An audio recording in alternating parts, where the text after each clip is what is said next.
These are our oak laths. These were cut up on site. We always use oak, rough sawn, nice bit of thickness to it, spaced well apart. These laths we leave out in the weather to absorb moisture, because oak is notorious for drawing moisture in and expanding like that on the wall, twisting. Right. Then it'll go back in and leave a hollow behind. So it's really important if you use these oak laths to leave them out and weather or soak them. Make sure they will not draw the moisture out of the stuff and expand. Right. Because in warm weather, you get a thin one like this one, he will bow out and push through the backing coat. And sometimes they will go back in if your struts are too far apart. So he'll push the render off the wall, come back in, then you get a hollow bit with a crack. So oak laths, more than adequate, very good, more robust and stronger than larch. We normally put them up in no more than 4 foot lengths, because again, we don't want any warping or expanding. And of course we bond them, which you'll see in a minute. And do you always use oak, or would you use softwood? Are there any advantages over oak as opposed to It's stronger and more robust. And you imagine when this is on a timber frame building bonded over, that building is going to move a lot. It's like the ribs of your body. Although Bill is applying sawn oak on his job, hand-riven oak and chestnut are traditionally used, as demonstrated by David and John Payne at their woodland workshop in Beckley, East Sussex. Here, David is cleaving oak laths using a cleaving brake to hold the timber. The iron tool employed to split the timber is known as a throw in this part of the country.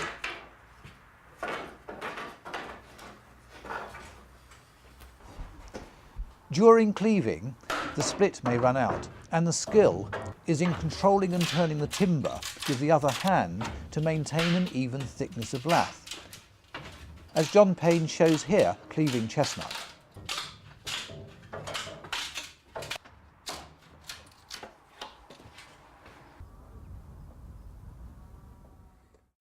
These are the commonest used laths. These are pine laths. You see how smooth this is and how roughly sawn this is. You get a better adhesion. Better key on it. Better key, much better key, Peter. Now, and what about the spacing of these? Well, the spacing of these, this is where most people go wrong. If you look in the textbooks, it will tell you to use excuse me, the thickness of a lath as your spacing. Yeah. So in effect, you're putting it on that much gap between the laths. So when they're fixed to the wall, right, you've got a small spacing like that, which isn't nowhere near enough for the stuff to get through. Right. The stuff has to push its way through the laths. So it rolls behind and rolls behind. Well, when you've got a small gap, and that is the main cause of failure on timber frame buildings, putting them too tight together. So what spacing do you have on your oak?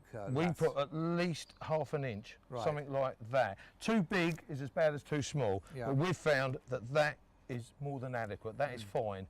And when the building moves, which it does, that holds it. That stuff goes through, locks on, and moves with the laths. So if you're unhappy using these laths, why have you got them on site then, Bill? I've got these for an interior job, which is another job we're doing. It is Victorian work, and it's got to be like for like. I see. So we've got to use these laths. It's for ceiling work. Quite a lot. Okay, what he's doing now is just giving the laths a wet down prior to application. By the time he's gone through, that'll be just about moist and just about ready to go. It's very important you don't put it straight onto bone dry laths. And if you put it on when it was this wet, of course it'd just slide around. It wouldn't adhere. So it's got to be slightly damp. Now if you look where he is now, Peter, you can see that's just damp now. It comes off very quickly. And he's now applying the backing coat or scratch coat. This is the base scratch coat, yeah, which is a standard 3-in-1 and 1. 3 part sand, 1 part lime putty, 1 part fibre. The fibre being equal measure of straw and hair. Nice fairly even coat going across it, about 5/8 of an inch thick. And that's going on and rolling behind the lath. That's rolling behind, so those make nibs a key. Make a nice key, yes. You can see the importance of the decent sized gap, you know, the finger width gap between those laths now, can't you? You know, that stuff can get right through. Whereas the problem when people put them too tight together, it's just laying on the surface of the wood, and especially if you use pine laths, of course, it's got that nice smooth finish, so there's not much of a key there. So this nice sawn oak, decent sized gaps, the gear to go right through. Take an atomic bomb to get this off. Okay, as he's coming down, a second or two, we'll scratch it diagonally. Once this wall's completed, that sheet on the ground there, those dust sheets, we use them. We'll fix them up, nail them up on here, soak them right down, and then leave them on there for at least a week. Right. Normally it takes 2 to 3 weeks for it to carbonate, because we put our pozzolan in it, it'll go off marginally quicker now. So you won't come back for another 2 weeks to put your second coat on, or your finish coat? Normally no. That'd be minimum. Normally it's 3 to 4 weeks before it carbonates properly. The slower it cures, the better the job. So you'd hang the sheets up, you'd keep spraying the sheets, keeping them moist. So this stuff is drawing moisture into it all the time, slowly, slowly. If it cured too quick, it'd fail. You'd bang it and it'd just powder off. And how many coats do you propose to put on? Three. This would be the base coat, then there'd be another scratch coat, then the top coat. Give it plenty of substance. And your top coat won't have any hair or? It may have a smidgen of hair in it. It'll have half the amount and it'll be cut to that kind of length. Obviously, because when you're floating up hard, the hair will come to the surface, you know, and ruin the look. You can see the length of hair here. You can see all the hair. See all the hair coming through there now. And what kind of hair is that? Is that dark hair? This is pig bristles. That's a standard shop bought scratcher with half the teeth taken out. Just snap them off, and that just leaves it nice and even. Plenty of key there, no trouble at all. It's almost a decorative pattern in its own right, isn't it? Yeah, I've never had anyone ask me to do it, but it'd certainly be easy money. You see how the building already ins and outs along that fascia board, so the fascia board will be brought out when the carpenter comes on site when we're finished. The next stage here will be the apprentice board will go across here. Right. That'll be fixed onto the scratch coat. And the apprentice board does what on this? Throws the weather off. Aesthetically, it's traditional in this area. Right. It looks nice. Its function is to throw the water off. This is the old window, oak casement round the edges. We always do the reveals in oak. Plaster to them, put a fluted line up there, and then put this small apprentice board above every window, nicely rounded off. Time it's had 3 coats of render, that'll be out to here. So no water ingress? No water ingress in there, no, not at all, no. And then it'll be line washed down. And that's the same on the cheeks as well? Same on the cheeks, yeah, exactly the same thing. Again, it just gives it that nice Victorian cottagey look. As this dries out, if it does dry out, by the time you get to the bottom, you'll re-wet it. Yes. Yeah. But you can see the oak running there, you can see the stains. Yeah. Actually, you can see where you've got lines down here where you stepped it, so the laths aren't on in straight they're lines. Bonded almost, aren't they? But these laths are nailed up.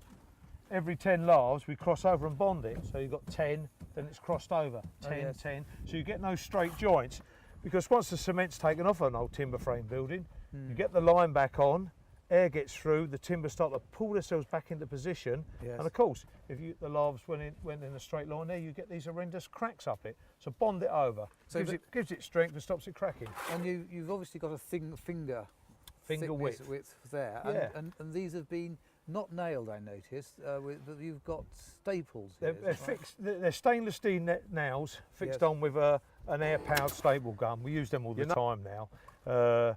Cuts the labour time down by 2/3. And do you ever get requests to put back nails? No, not at all, not nowadays. I mean, all the jobs, when you take them off, the old iron nails are all corroded. You can use, sometimes we may use a stainless steel nail and counterfix if the building is absolutely soaking wet due to years and years of cement and water ingress. We know that building's going to pull itself around quite a lot, so we may then, but really these are so good now, these modern guns, and you can imagine how many nails, how long it's going to take you just to nail that little area, one at a time with a gun. It's just dump, dump, dump, dump, dump, and down you go, job done. With these laths, have you ever come across the fact that when they're sort of drying out themselves, that they split and cause splitting on the No, not with these heavy-duty oak ones we use. What they will do, if you don't soak these enough, they will draw the moisture out of the mix, and they will expand. And when they expand, they will push out, as we spoke earlier. These ones here, as you can see, there's not even a foot between them. So you're talking 15 inches maximum here. Plenty of grip, you know. Nothing's going to go wrong here. If you've got too long a length of lath, that's when they will start to warp and twist. You know, if they've got room to manoeuvre and twist, an oak lath will. Yes. It will. But these, nice and tight, no problem whatsoever. In fact, I can't think of one job that we've ever had a problem on with these laths. You know, they're substantial. Look at them. They're nice and Tight and strong. You can see how that would strengthen an old building up, especially with the bonding. You know, it's really essential you get decent spacing and bond them and keep them moist. Keep them moist. Keep spraying it. You know, the key thing with lime, the slower it cures, the better the job. You can't rush it. I have to say, I do like the other scents that you get from oak, is the smell of oak. Yes. The smell is beautiful, isn't it? Yeah, it is. It is. Everything we do is oak. It's all sourced locally as well. The guy lives about 1.5 miles from here. That's all. You know, and of course these laths here are cut from a tree off of the farm. And of course, it's all natural and green. Yeah, it is. Yeah. Renewable resources. Yes.